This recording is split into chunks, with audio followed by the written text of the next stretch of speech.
We know America has a debt problem. Little did we know that our debt problem is worse than the entire Eurozone and the UK combined. A new report from Republicans on the Senate Budget Committee putting the numbers in stark contrast. Now, we went ahead and confirmed these numbers. We have calculators as well. And numbers that come as no surprise to this young lady, Gretchen Hamel, who has several calculators. She joins us from Public Notice. You know, Gretchen, the most remarkable thing in this data just relies on statistics from each country, and you add them up, and then you compare our debt levels. We are in a world of hurt. We are in a world of hurt, and the U.S. Treasury just released numbers past month, and it's basically the U.S.'s bank statement that they release every year, and we're $198 billion increase in our deficit just in the past month. That's a 42nd straight month that we've seen an increase in our deficit, and that would be like buying Instagram, Facebook buying Instagram, the government buying Instagram 198 times just in 1 month. What is interesting, too, is let's say you do go ahead and tax the rich or apply this Buffett rule. And by the way, Gretchen, I know you'll be tuning at 6 p.m. tonight because we're going to go into detail on the math on Fox Business tonight. By the way, Gretchen, you don't get it. You should demand it. Of course. But I digress. But the point of that is, let's say the president gets his way, taxes all the rich at this new 30% top rate, anyone over $1 million. So if they're paying 50% now, it's 30%, yada, yada. $47 billion is raised over 10 years. Now, you just mentioned close to $200 billion spent, added to the deficit in a month.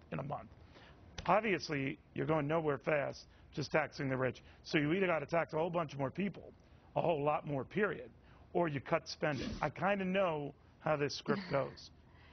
Exactly, and there's no way you can tax your way out of this. You could tax everyone at 100% for a whole year and not get out of this. Taxes are not the answer, and just like a doctor treating a patient, you go to the source of the problem, and the problem here is overspending. We've seen a 47% increase in our debt since President Obama has become president. Now, Republicans and Democrats are both guilty of this, but someone has to stop it, and someone has to show the leadership to take care of this problem, which is going to be an avoidable situation. We don't have to end up like Greece. We don't have to end up like Europe to where it starts dragging down our market even more. This is something that we can actually tackle now with real solutions. You know what's interesting too, Gretchen? Always got they're raising all this now that Obama's president. They never did when the last guy was in. That is untrue. We were one of the few shows that criticized the bailouts at the time, saying that they would lead to fiscal oblivion, which I think it did.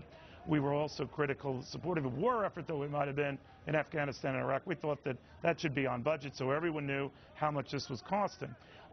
So be that as it may, I think we're past sort of the finger-pointing stage. We either slow this monstrosity down or it will conquer us. And here's where I give these protesting Europeans credit. They are facing those problems, not happily, not easily, not robustly, but they are. We're not at all. Exactly, we're not at all. And, you know, Merkel, the German chancellor, stood up before her people and said this is going to be a long, hard road, but we have to tackle it now. She was honest with her constituents, with the public, and that's what we need here in Washington, is someone to be honest with us, to say, hey, we have got to stop this spending. We are going to have to make cuts, and together we can get through this for a better America. Now, if you look at Gallup, they have been asking a question for decades. Will the future next generation be better off than you are? And forever, it's always been yes, of course the next generation will be better off. But in April of 2010, we saw that change to where people do not believe the next generation will be better off, and they still don't believe it will be better off. And one reason of that is because of government spending. It's the economy, it's jobs, it's government spending. It's that hope that we will not have a better nation and a better economy. It's true. Gretchen, thank you very much. To put this cutting and spending in perspective, folks, I just always like to remind you that the most aggressive cost-cutting plan out there, let's put Paul Ryan's plan out there as the most aggressive, all right, $5 trillion or so, whatever you call it, cutting spending. Do you know that after 10 years, we still have $4 trillion in more debt after that? And that's the most aggressive plan we have.